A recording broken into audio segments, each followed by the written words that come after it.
pois.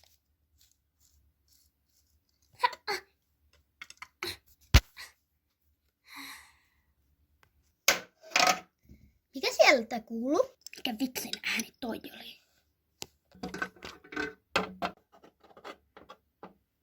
Mä en viitti laittaa valoja, ettei äiti ja iskä herää. Se ääni taisi tulla ulkoa.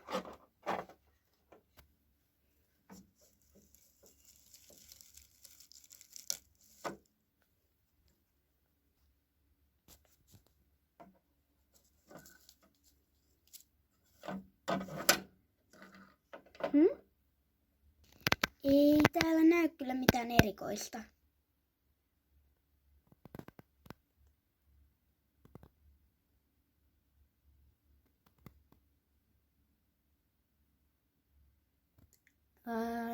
Paitsi että mitä noi on?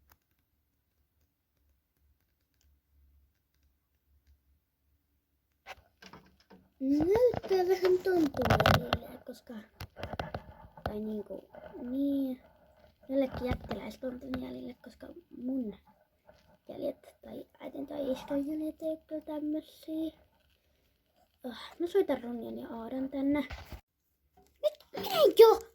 Joo, koko ajan. Mene nyt!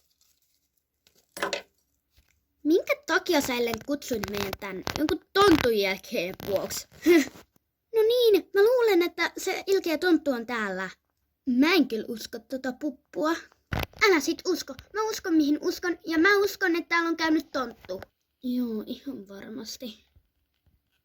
Kuule Ellen, nyt kun sä tänne meet, kutsuit ilman, että me kerättiin syömään aamupalaa, niin me halutaan tulla syömään.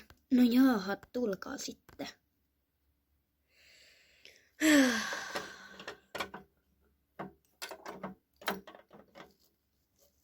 No niin, ruokaa tänne ja sassiin. Niinpä meillä on nälä. Joo. Siis oikeesti. Uskotko sä siihen tuntuu? Mä en oo ainakaan. Jaha, sä melkein paljastit mut. No, niin ei enää käy.